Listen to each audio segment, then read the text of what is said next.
Kazuya is a sad sack loser with zero luck who spirals into a deep depression after his mom dies in a mysterious accident. But his life takes a completely unhinged turn when his own clothes transform into a blue-haired girl, who decides to train him to become an unstoppable force of destruction. It all starts when Kazuya has a dream about a gorgeous girl wearing an obi sash, and for some reason he can't explain, she feels familiar. But before he can process any of it, she vanishes, and he wakes up in the middle of class performing an uninvited inspection of the class rep's chest. He walks away from that with his face restructured courtesy of an open hand. After that glorious start to his morning, he heads up to the school rooftop and pulls from his bag the obi his late mother left him, the exact same one the girl in the dream was wearing. He just stands there, taking in the moment, and when he turns to leave, he spots a wig on the ground. At first he ignores it, but then the wig comes to life and starts going after him. Before he can even react, it flings him off the roof, but his mom's obi moves on its own and cushions the fall down below. That's when Kiriha shows up, a blue-haired girl who steps out of the obi. When he asks who she is, she answers with a headbutt that sends him straight to dreamland. Great introduction. Kazuya comes to and spots a mysterious girl standing over him. When she lunges at him, Kiriha yanks him out of the way, then lays it out flat. "If you want to survive, serve me." He agrees without much pushback, and Kiriha goes after the wig girl with a level of violence that would have earned a standing ovation in a UFC arena. The wig girl gets back up and tries to go directly for Kazuya. Even with Kiriha's shield in the way, he catches part of the hit. That gets Kiriha angry enough to end things permanently. But Kazuya screams at her to stop at the very last second. Once everything settles down, the wig girl is resting in Kazuya's lap, and Kiriha explains that she's a regular student who got possessed by a cursed wig. She also explains that the wig exploits people's desires to control them, and that if Kazuya had been captured, he would have been wrung dry. He's almost flattered that someone wanted his company that badly, until Kiriha reveals that the person in question is a guy. Hard pause. Wait, what? He tries to get more answers out of Kiriha, but she disappears right in front of him. He heads home, crashes on his bed, and replays everything that happened. After dozing off, he wakes up with Kiriha right next to him, and screams so loud the entire neighborhood probably thought there was an earthquake. Once he calms down, she explains that she came from the obi his mom left behind, and that from now on he should address her as "my lady." Kazuya, never one to miss an opportunity, hits her with the reverse card. He's the one who owns the obi, so he's the one calling the shots. Kiriha ignores that completely and asks for a snack, because a girl's gotta eat, obviously. While she helps herself, he very politely asks her not to trash his room while he goes downstairs for dinner with his sister. His sister Kasumi keeps hearing weird noises coming from his room, but Kazuya manages to deflect her attention each time. When he gets back, the room is a disaster zone and Kiriha is nowhere to be found. Figuring she bailed, he starts undressing and heads to the bathroom, where he walks straight into Kiriha in her full, unfiltered glory. He braces for all the creative ways she's about to end him for this. But Kiriha, completely unbothered, just tells him to wash her back. Because he's the servant, remember? After that, she also scrubs his back and mentions they used to do this all the time. Kazuya has absolutely zero memory of that, so she glances downward and casually offers to perform a DIY circumcision, leaving the guy in tears for the rest of the night. Then in bed, she settles in right next to him, pointing out that they always slept together, even back when she was just an OB. He notices she smells like cherry blossoms, which brings back memories of his mom and helps him relax. But then she snuggles up against him, and Kazuya spends the entire night wide awake, along with a certain soldier who was also very much at attention. The next morning, Kiriha wakes up first and blows in his ear.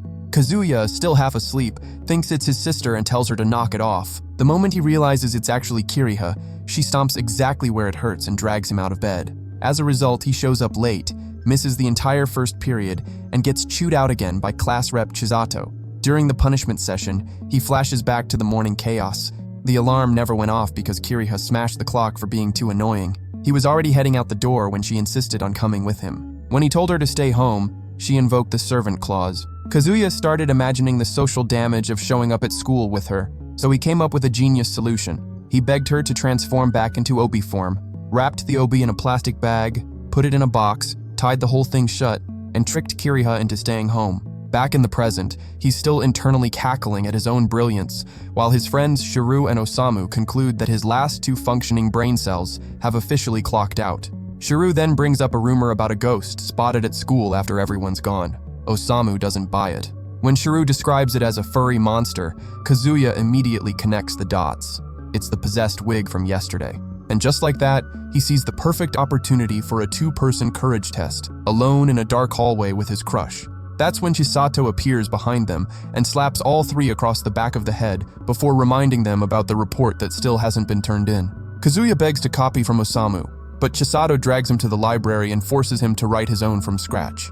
In the library, she keeps her eyes glued to him, but as she watches him actually put in the effort, her softer side starts showing. She thinks back to when she used to help him study as kids, and Kazuya admits he passed his tests because of her.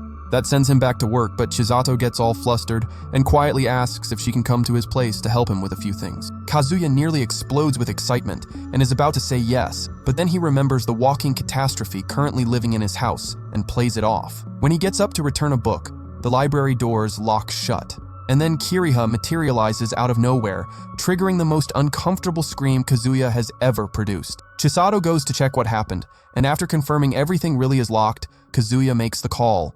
They're trapped. Kiriha says it wasn't her. She climbs up on a table to deliver her verdict with full authority, but Kazuya notices she's wearing a miniskirt with nothing underneath and rushes to drag her behind the shelves. Kiriha asks with a little smirk whether he's trying to request a special service. When he says he's not into crazy, she gives him the housewife treatment. After that, she explains that the locked door is the work of a Tsukumagami, a spirit.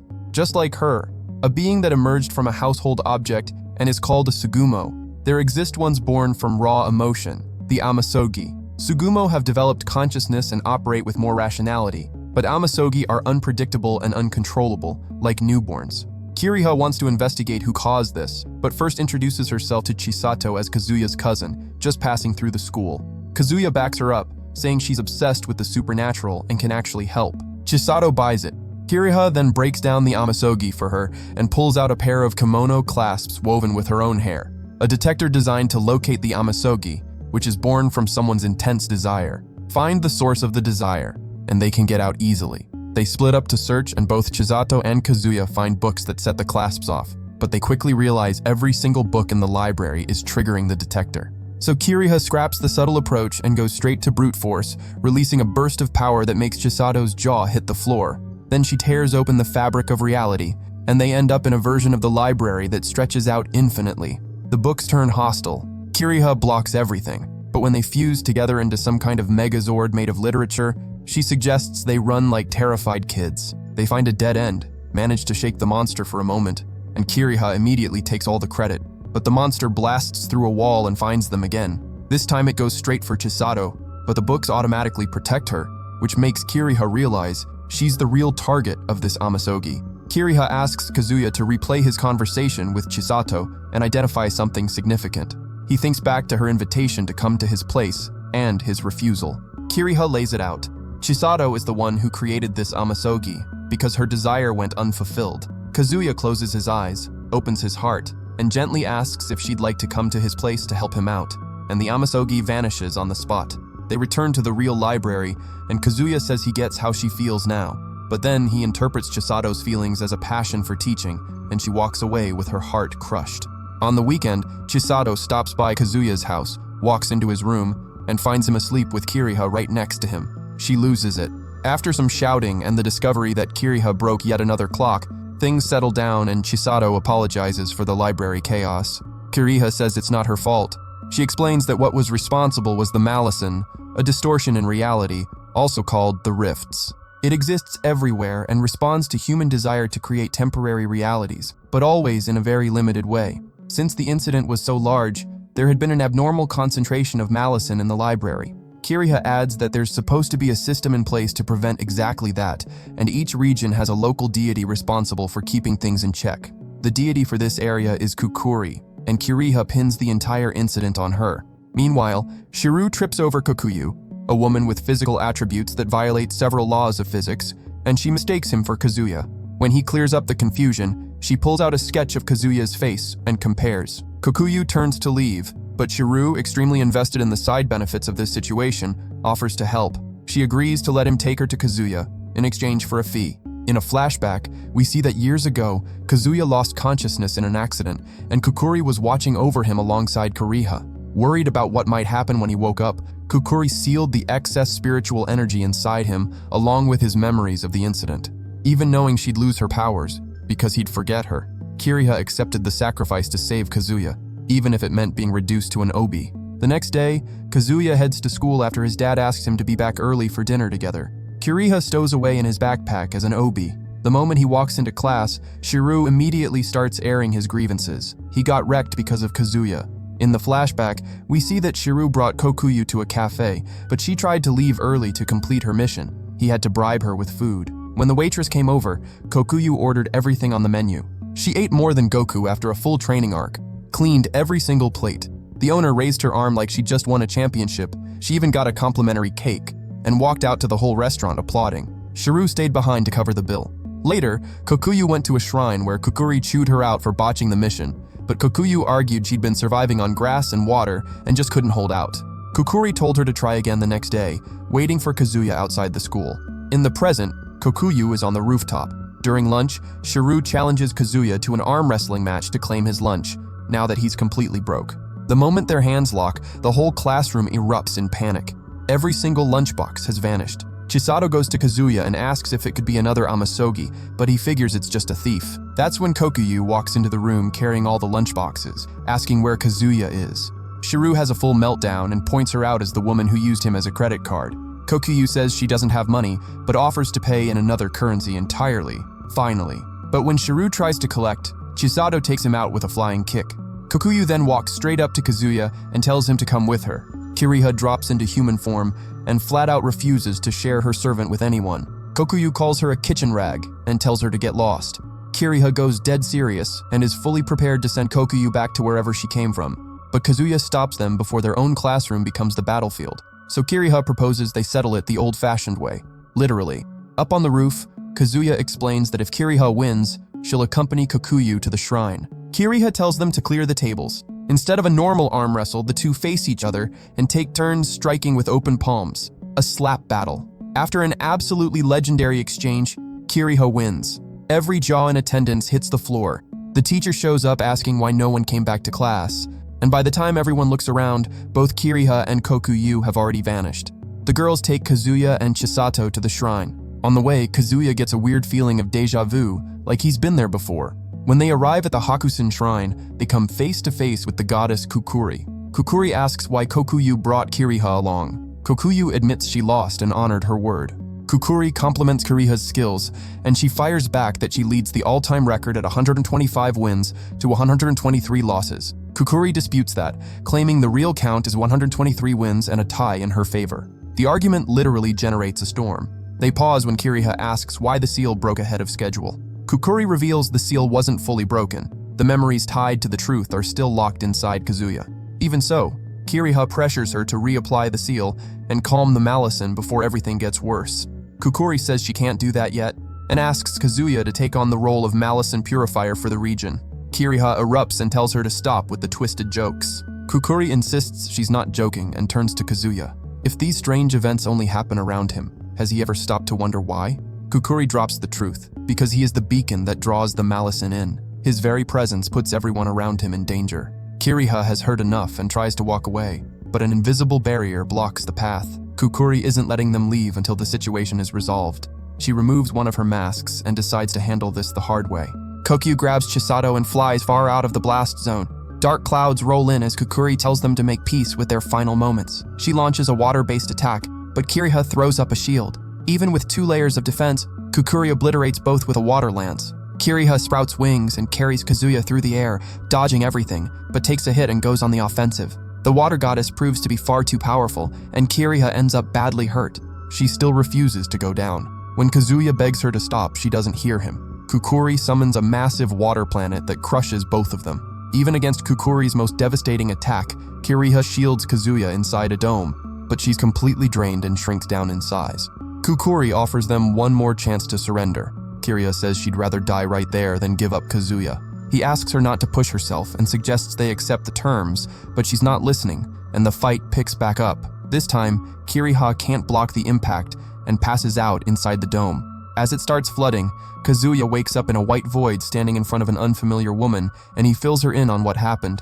The woman comments that Kukuri's a tough nut to crack and that Kiriha never knows when to quit, and starts roasting Kiriha for picking a fight with the water goddess. Kazuya gets frustrated and tries to leave. The woman grabs him and asks him to save Kiriha, explaining that she's bound by an old agreement and needs him to free her. When he asks how, she says, "Stop being a pushover and get strong, so you can protect Kiriha instead of the other way around."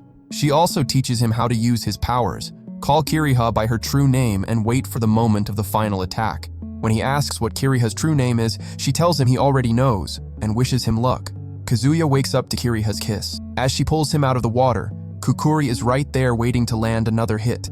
This time, Kazuya tells Kiriha to return to Obi form. She's in no condition to keep going. Kiriha tells him to shut up because she's the one in charge here. But when Kazuya commands her to return to Obi form using her true name, Asakura, she immediately obeys, to Kukuri's total shock. Kiriha immediately starts smacking him for doing that, because now he has to face Kukuri alone. Kazuya says he'll be fine because she's right there with him.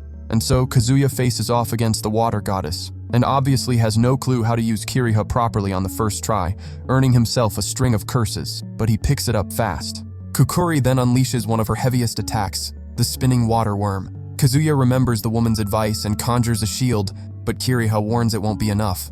At the moment of impact, he curves the shield and forms an arrowhead that obliterates the worm in one shot.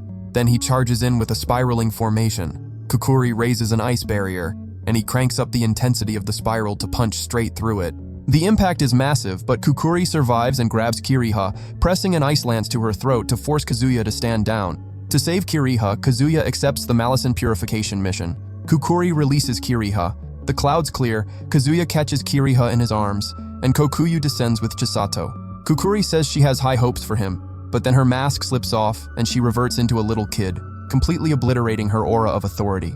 Mortified, she covers her face and begs everyone to look away. Kiriha absolutely loses it when she realizes that all of Kukuri's power was tied to that stupid mask. Kiriha then snatches the mask right out of her hands and delivers an experience that Kukuri will definitely never bring up at family dinners. That night, she reveals it was all a setup to get Kazuya to command Kiriha. She never intended to hurt him. She knew Kiriha wouldn't listen to her directly, so she forced Kazuya to command her by true name.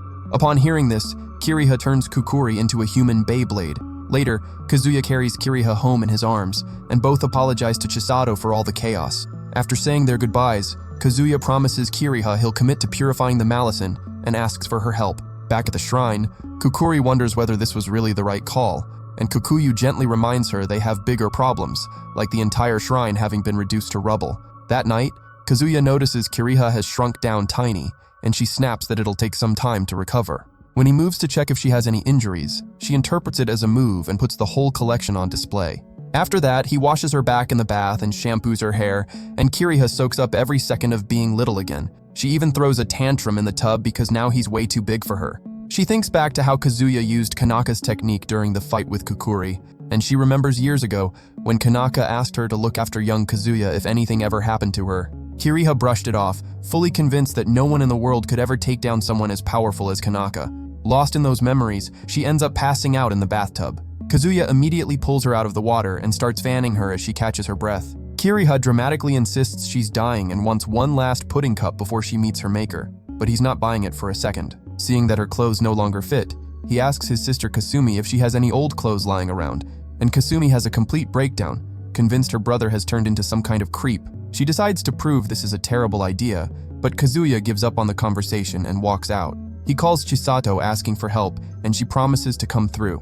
Then he runs into Osamu outside and asks him to drop off some clothes. Osamu solemnly reminds him that age is not just a number. Kazuya comes back to the room with pudding and new clothes for Kiriha.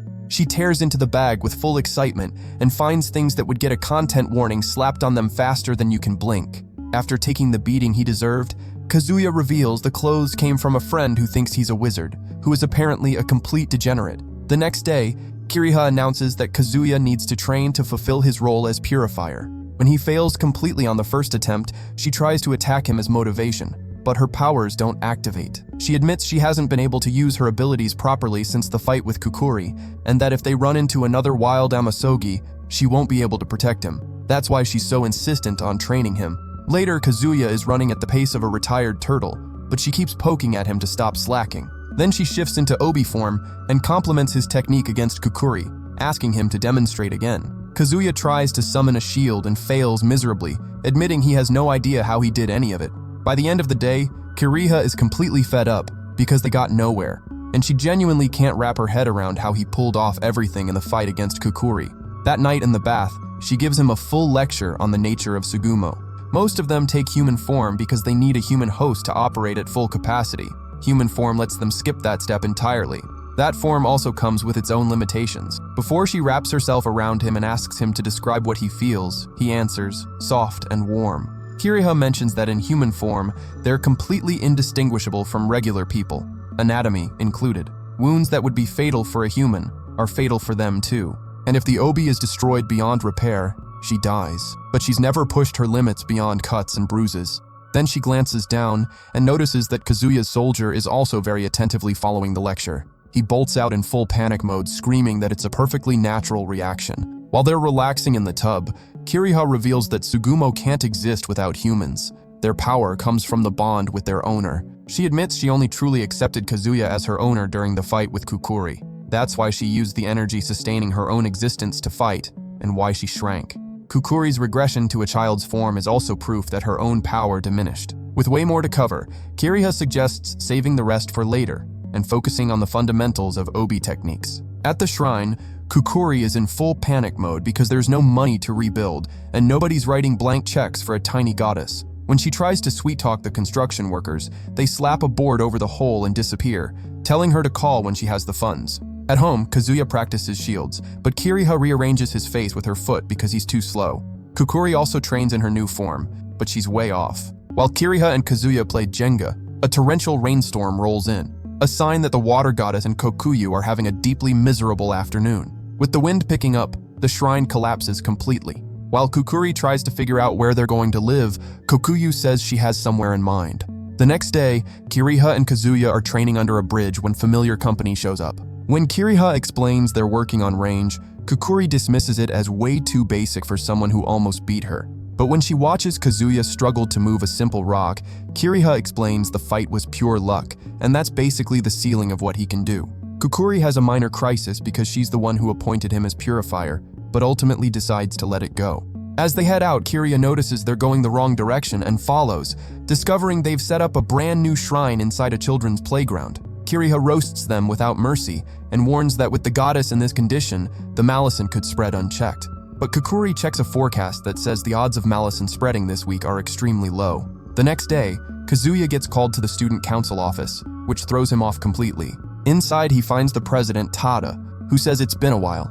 When Kazuya says he's never spoken to him in his life, Tada smooths back his hair and reveals he's the student who was possessed by the wig. Tada then reveals he's not into guys, but made an exception for Kazuya, because he's got exactly the right build. Done with the soap opera, Kiriha drops into human form and tells Tada to get to the point. Tada explains there's a tabletop RPG club that took over the research club's room and is making things very difficult for the student council. When they head over, Tada mentions he sent a representative who came back in tears talking about a monster. In the hallway, they run into Osamu, who immediately spots Kiriha and assumes she's the younger girl Kazuya's been going after. Shortly after, Tada notices the entire club room has vanished. Kiriha uses the clasps to confirm something deeply suspicious is going on. What none of them know is that Kukuri's forecast was from 2 months ago. Classic. Meaning the all clear on Malison was completely wrong. Kiriha still can't use her powers, so she suggests meeting up in the student council room, but they find an illusory wall blocking the hallway. Then Nakajima, the RPG club president, appears and demands Tada officially recognize the club. When Tada refuses, Nakajima draws a minotaur in a notebook, and the creature springs to life and starts chasing them. While running, the group gets trapped in a room. Kazuya figures out that the notebook is the Amasogi, and they organize a counter using a fire extinguisher. When Nakajima comes back, Kazuya uses his training to close the distance and rip the Amasogi out of his hands. After explaining how dangerous it is, they hand the notebook back and tell Nakajima to tear it up, since he's the one who created it. But the guy ripped out a page like a total Death Note villain and creates a brand new minotaur with it. Too bad for him, Osamu had swapped the notebook for a fake. The original is with him, and he draws a fire dragon that wipes out Nakajima's minotaur in a single hit. After that, they regroup in the student council room, where Osamu sketches a version of Kiriha with significantly more curves, and the real one starts stomping on everything Kazuya owns. A few days later, a guy named Hiroshi hands Chisato a love letter. Kazuya and Kiriha watch from a distance as Chisato turns him down politely. When Hiroshi asks if it's because he's too ugly for her, Chisato goes red and admits she already has feelings for someone else. Kazuya seems mildly surprised, and Kiriha sighs deeply because there's no saving this guy. Later, Chisato is helping Kazuya with homework when he mentions the confession. She freaks out thinking he was spying, but when he asks who this person she likes actually is, she flushes and says it's none of his business. While he's cracking jokes about it, Kiriha rummages through Chisato's bag looking for pudding and finds a voodoo doll. Chisato tenses up for just a second, but when Kazuya asks what it is, she calmly says it's nothing. Meanwhile, Hiroshi is in a dark room seething over being rejected, and a computer screen lights up with a message. The next day, Kazuya arrives at school to find love literally in the air, but he is completely outside of that bubble. While walking down the hall, a girl comes running and crashes into him. After an accidental flash of what shouldn't have been seen, she covers up immediately and starts screaming. A dialogue box pops up in front of Kazuya with response options. In a panic, he picks the wrong one. She smacks him across the face and storms off. In class, everyone has little hearts floating above their heads. Kazuya asks Shiru what's going on. Shiru explains that whoever confesses to their crush under the cherry blossom tree is basically guaranteed a ticket to paradise. Ignoring the collective delusion, Kazuya sits down, and Kiriha explains it's the work of an amasogi, specifically from a dating sim. She breaks down the system for Kazuya, and he takes a walk through the halls. He spots Hiroshi with Chisato. When he tries to talk to her, she acts strange, and tells Hiroshi that Kazuya is making her uncomfortable. Kazuya grabs Hiroshi by the collar and demands to know what he did, and Chisato slaps him for bullying, then walks off arm in arm with Hiroshi. Before leaving, Hiroshi tells Kazuya to give up on Chisato because he's the good guy with the purest heart and he won't let her slip away. Having played an absurd number of games, Kiriha immediately clocks that Hiroshi is the Amasogi's owner. Kazuya sprints to stop the worst from happening, but Hiroshi already has a fan club that gets mobilized to block Kazuya's path. After taking a beating, he splits up from Kiriha to find a way to destroy the Amasogi and heads first to the manga club room, where he finds Osamu. Osamu reveals himself to be an authority on dating sims and fills the entire whiteboard with the affection system, a masterclass on how to win over any character. After graduating from Osamu University, Kazuya goes looking for Chisato in the hallways. When he stops her, she's irritated and says she's going to meet Hiroshi. But the dialogue box opens, and he spots the free speech option, which lets him appeal to her based on their years of friendship. He uses it to say he needs help with a math problem, and she blushes while agreeing. Later, while she's tutoring him, Kazuya sees another dialogue option. He takes her hand and gives her a compliment, but the attempt to rack up affection points crashes and burns, and Osamu warns him to read the room better. After the next class, the two of them invite Chisato to lunch, and she's not thrilled about it. Osamu showers her with compliments, and she starts opening her lunchbox with a little smile. Kazuya gets another option. He uses free speech to tell her that her cooking reminds him of his mom's food. She turns completely red and gives him a bite to try. Kazuya stands up from his chair and declares he could eat that every single day for the rest of his life. Chisato freezes for a few seconds, then asks why Kiriha didn't come today. Osamu senses that a free speech event just triggered. Kazuya, just being natural, answers that Kiriha is sleeping in her gym clothes. That zeroes out every single affection point he earned. Osamu urges him to stay calm because it's still salvageable, but Kazuya keeps firing off complete nonsense until Chisato genuinely starts to despise him. After that epic meltdown, he heads back to the manga club with Osamu, where Kiriha admits she couldn't find the Amasogi. They lost, but Osamu says they've only exhausted the legitimate methods. There's actually a bug in the game. It happens right before the big confession after school, and if Kazuya plays it exactly right, he can outmaneuver Hiroshi and pull Chisato back.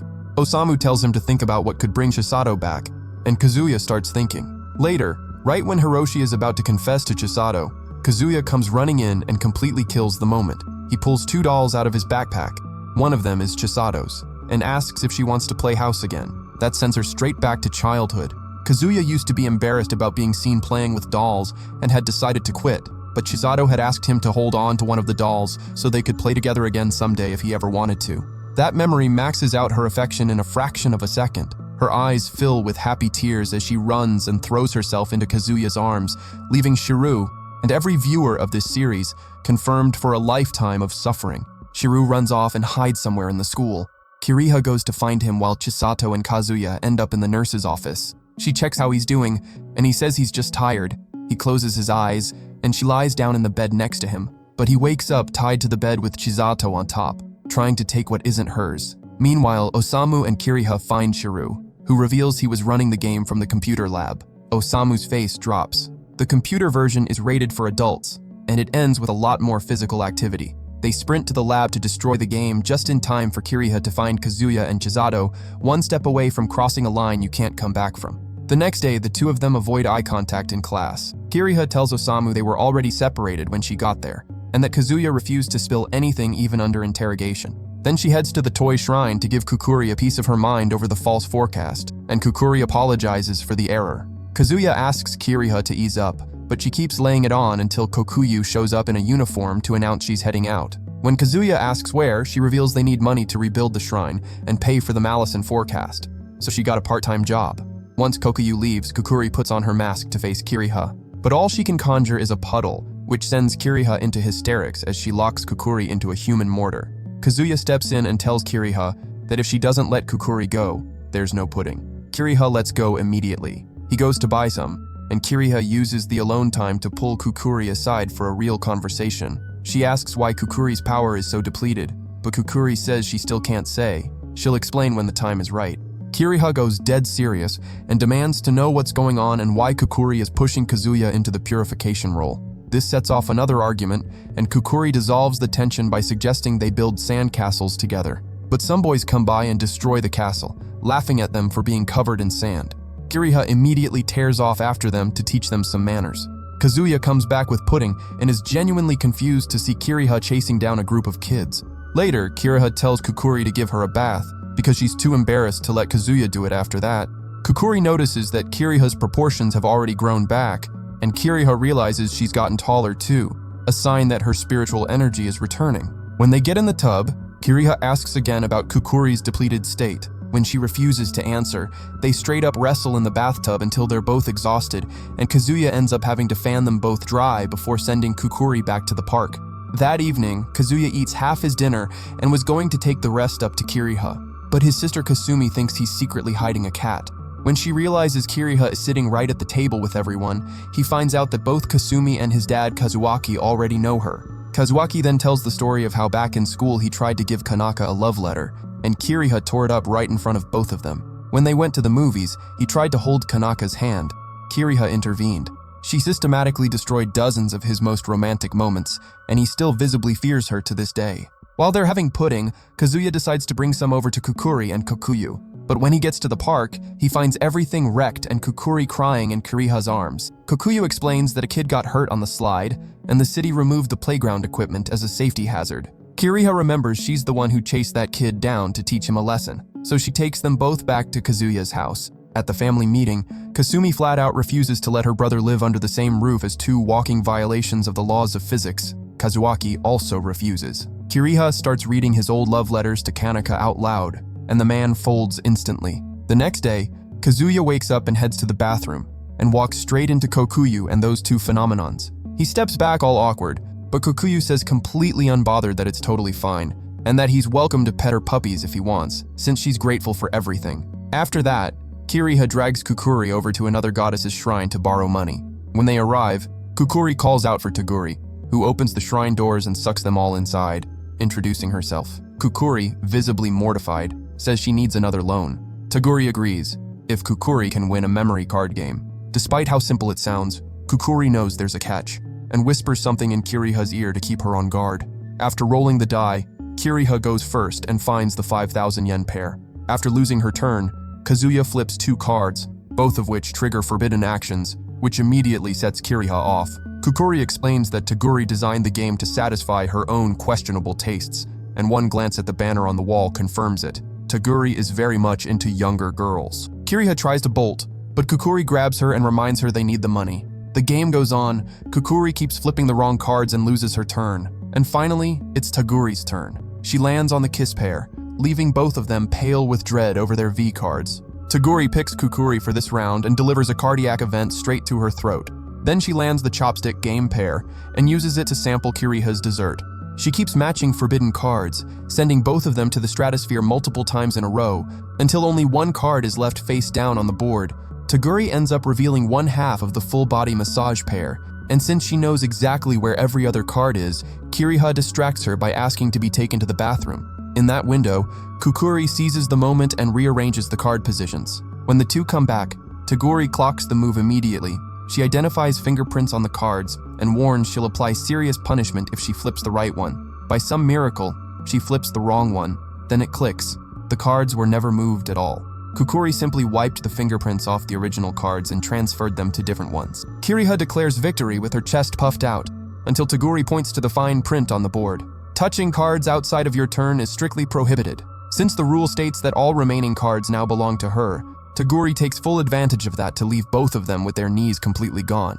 But in the end, they walk out with 175,000 yen in hand, enough to rebuild Kukuri's shrine. A few days later, Kiriha is watching a comedy show on TV. When Kazuaki asks if he can switch to sports, she hits him with a look that could cause an extinction event. The poor man shuffles off to listen to the radio.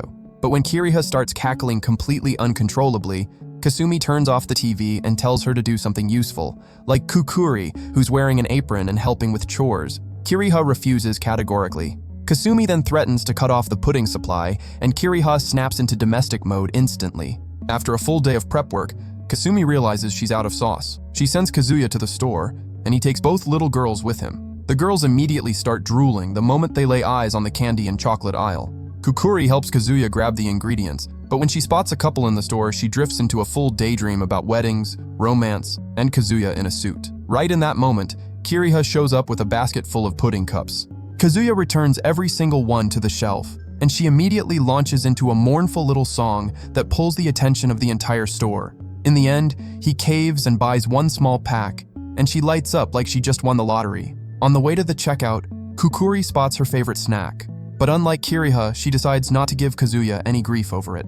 When they get to the register, they find a massive line at one of the lanes. Reason: Kokuyu is working the cash register there, and a crowd of total degenerates has formed just to be near her.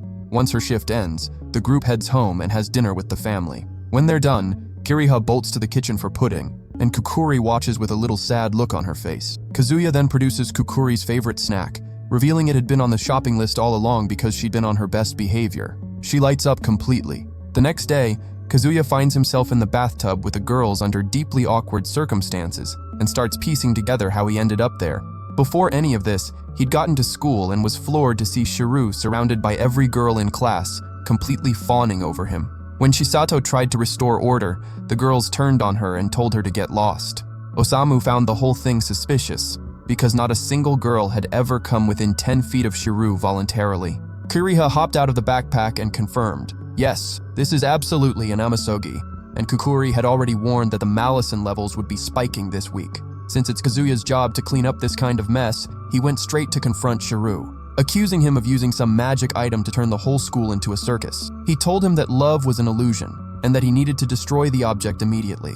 Shiru argued that the girls had noticed his natural charm on their own, but then immediately slipped up and revealed he'd been using a magic perfume. The entire class turned on him. Kazuya managed to pull him out of it, but then realized that every guy in the room had turned into a zombie. Their pent-up desire was just too overwhelming. Kazuya grabbed Shiru and they bolted, weaving around zombie after zombie and ducking into an empty classroom. When the zombies started coming through the windows, Kazuya lost his patience and started punching his way through. Once everything settled down, he tied Shiru up and demanded a full explanation. Shiru told him he'd been rejected by a girl who found out he'd been confessing to someone new every single week and getting shot down every time. Out of frustration, he started blaming a new cologne that promised to make anyone irresistible. He decided to throw it away, but the cologne started talking to him, and that's how this whole saga began. With the full story on the table, Kazuya told Shiru to destroy the bottle himself, because if someone else did it, he'd suffer the atonement malison. After reliving his brief delusional glory days, Shiru smashed the bottle against the floor in a rage, but the glass bounced and the perfume splashed all over Kazuya, sending every woman in the city after him. By the time he finally made it home, he found Kasumi, who turned out to be immune to the perfume. He let his guard down and went to take a bath. He set the bottle on the edge of the tub, and Kasumi walked in, followed by Kokuyu, who offered to wash his back. The others showed up shortly after, and the poor guy got squeezed 3 times in a row before they played rock, paper, scissors to decide who had dibs. Being the absolute coward he is, Kazuya smashed the bottle and broke the spell. The consequence, Shiru received the atonement malison in the form of body odor so catastrophic it would make a Karen who hadn't showered in 10 days smell like a spring meadow. A few days later, Kazuya is training with Kukuri at the shrine. Despite some reasonable progress, he's still nowhere near good. Slow and clumsy, he takes yet another beating from Kiriha, and she sentences him to 100 laps around the shrine. The next day, Kazuya falls asleep in class and Osamu comes to check on him. He explains that the blue-haired maniac won't let him breathe, training day and night without a break. Then the PA system announces that Kazuya, Osamu, and Chisato are to report to the student council. When they arrive, they hear noise from inside. They open the door and find Tada completely bald, who calmly places his wig back on his head and takes his seat like this is the most normal thing in the world. Kazuya points out what just happened. Kiriha climbs out of the backpack and explains, Tada is paying off the atonement malison. She was the one who destroyed the wig Amasogi that Tada had created. When the owner destroys it themselves, the Amasogi passes peacefully, but when someone else destroys it, the owner gets punished. Tada lost every single hair on his body. Chisato asks whether she would have gone bald too if someone had destroyed her Amasogi. Kiriha explains that the punishment varies depending on the nature of each Amasogi. Everyone pays a different price. After Tada assures them the punishment will eventually pass, he gets to the point. He informs them that Class 5-1 reported seeing the ghost of a girl named Nago in the bathroom, a girl who was declared dead 2 years ago. Tada wants them to form a Ghostbusters squad and figure out what's causing it. Kiriha dismisses the existence of actual ghosts outright, which leads her to conclude it's the work of an Amasogi. They split up to investigate and discover that Nago jumped from the roof, leaving no note behind. She was a quiet girl, but had been noticeably more energetic in the days before her death. She was a member of the fan club for a guy named Yuichi, and she had a younger sister who was both smarter and more athletic. After piecing everything together, they overhear 2 girls arguing nearby. One of them is Nanako from the school newspaper club. When the group approaches her with the ghost story, she gets extremely worked up about it. Osamu notices that the girl Nanako was arguing with belongs to Yuichi's fan club, and Nanako confirms she couldn't get anything out of her. Shortly after, they hear a scream. Kosakabe bursts out of the bathroom in a panic, and right behind her, Nago steps out in the flesh, asking where Kosakabe hid the letter. Kazuya tries to restrain her, but she dodges, leaps toward him, and vanishes. Kiriha stomps on Kazuya for his turtle speed reflexes. Nanako is absolutely losing her mind with excitement over the powers and keeps begging to see more. They bring Kosakabe to the nurse's office, where Kiriha explains a new type of Amasogi, the Kameoni. It's born from regrets that get trapped in the hair of someone deceased, and it's different from the pseudo-Kameoni Tada had created. Chisato asks whether there's a host, since it's an Amasogi, and Kiriha confirms there must be a living person whose desires resonate with the dead girl's regrets. Kosakabe explains that a group of girls, herself included, were obsessed with Yuichi and had all agreed to share him. But when Yuichi started falling for Nago, the atmosphere turned toxic. Kosakabe decided to leave the group, and she believes the others started bullying Nago after that. The main suspect is Muratsuki, who was the first one to find the body. Back at the student council room, the group concludes that the ghost has been visiting all the girls from the fan club. A council member shows up and reveals that Nago's younger sister also goes to the school, which confuses Tada since he's supposed to know every student. The last name changed because of the parents' divorce, and she turns out to be none other than Nanako from the newspaper club. Kazuya runs after her and stops her before she can go straight to Muratsuki. Nanako admits she just wants to understand why her sister did what she did. Kiriha finds that suspicious and senses there's something more going on. When she asks about the letter, Nanako says she has no idea what they're talking about. They then confront Muratsuki, and she finally opens up. Nago had already distanced herself from Yuichi because of them, but they pushed her out of the club anyway, which sent her into a depression, but she recovered, chewed the girls out, and declared she was going to confess to Yuichi. On that day, Muratsuki saw Nago heading up to the roof and followed to apologize for the bullying. But when she got there, she only found Nago's shoes and a letter. Too scared to read it, she hid it and never came forward because of the guilt she carried. Muratsuki goes home, retrieves the letter, and hands it to Nanako. The letter reveals that after all the bullying, a lump appeared on Nago's chest. It soon took the shape of a human face, and began saying the things she was too afraid to say herself. At first, it helped her recover, and the entity promised to leave once her desires were fulfilled. What she wanted most was to go out with Yuichi. After he agreed, the entity told her she still needed to eliminate someone who might steal him away, a smarter, more athletic version of herself. In other words, her younger sister, Nanako. The entity told Nago that deep down, this was what she truly wanted, but it became harder and harder to resist, so Nago chose to take her own life to protect her sister. Hearing this, Kiriha finally understands the full picture. The Amasogi is after Nanako, and she signals to Kazuya to protect her.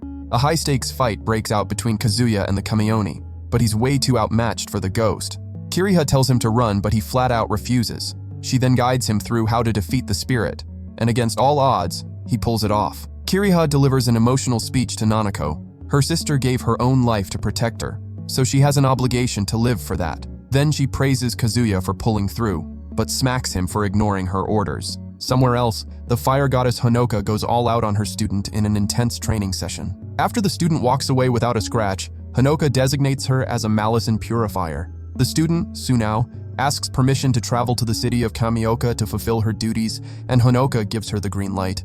Meanwhile, Kazuya and the others fill Tada in on how they resolved the case of Nanako and her sister. Kazuya is relieved that the girl didn't suffer any atonement malison, even though he was the one who destroyed the Amasogi. Then Nanako walks into the room, and when they ask how she's doing, she reveals she can no longer speak. Everyone is confused, since she was perfectly fine the day before. Kiriha explains that the atonement malison hits with a delay in certain cases. Kazuya apologizes for dragging her into all of this, but Nanako says it's okay. He kind of saved her life. Even so, Kiriha says bluntly that it's Nanako's own fault and walks out of the room, leaving everyone completely baffled. After school, Kazuya goes after her and says she didn't have to be that harsh, but she ignores him and asks for pudding. Before she even finishes the sentence, Kazuya takes a punch to the face, and looking up, he sees Sunao.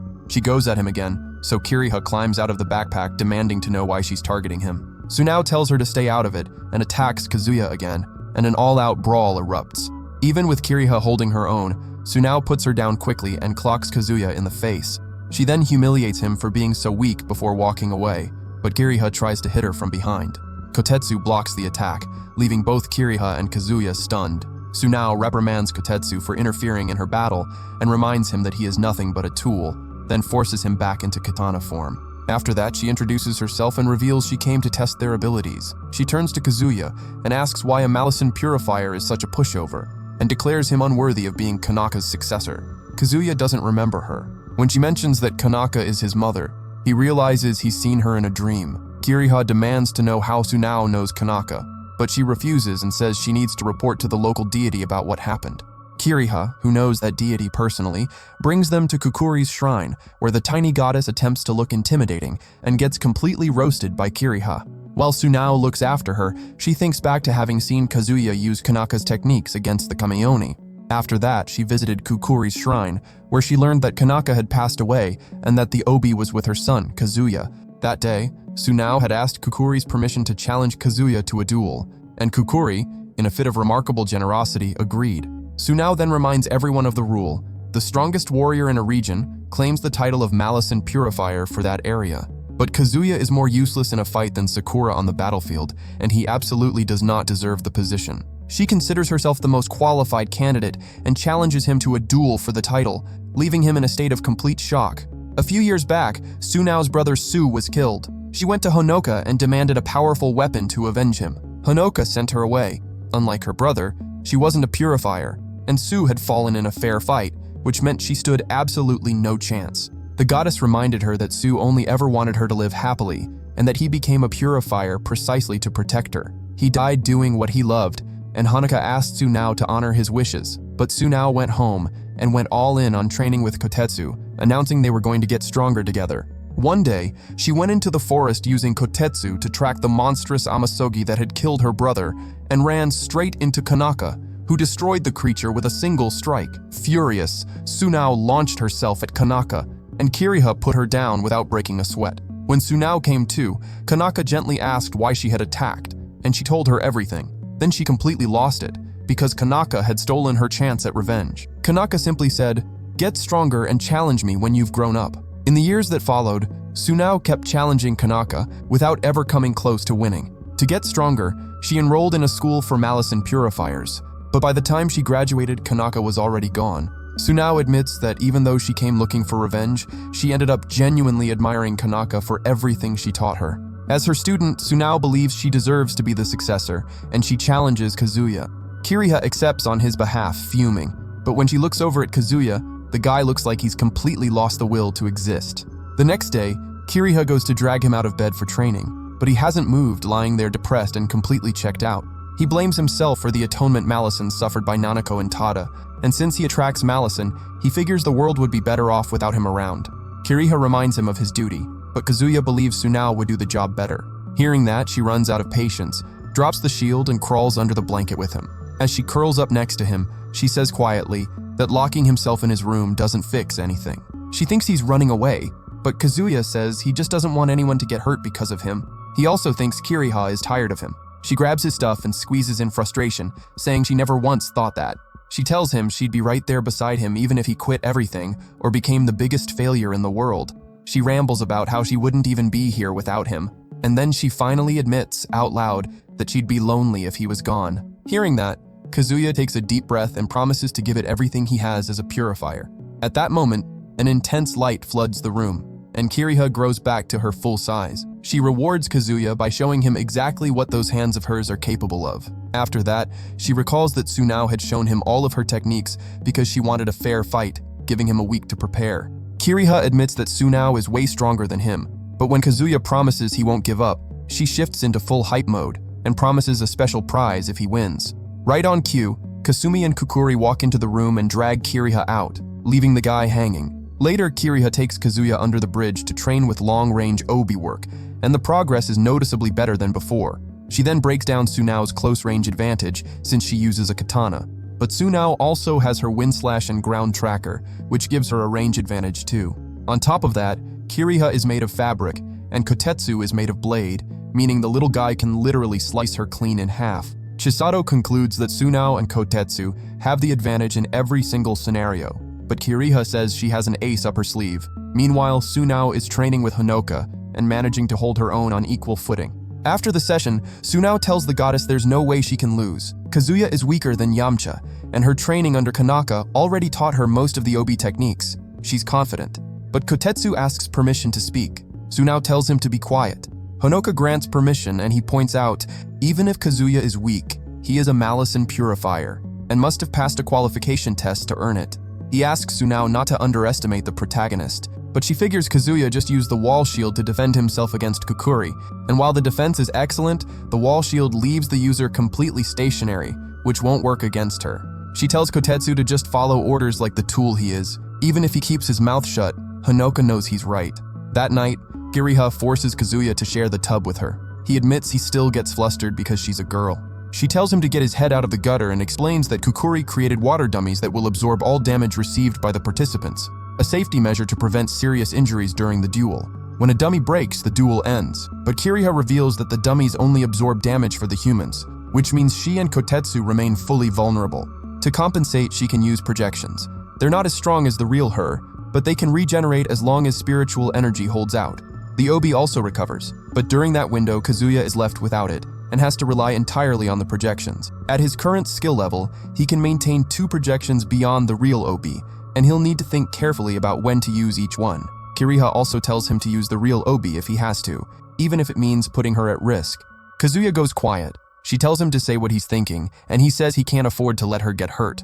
So he promises to win the duel and protect her at the same time. Kiriha turns red fast. She launches herself at him, reminding him that protecting him is her job, and squishes his stuff. Then they settle into bed and Kiriha says softly that he did well this week, and that just for tonight, she'll let him scratch behind her cat's ears.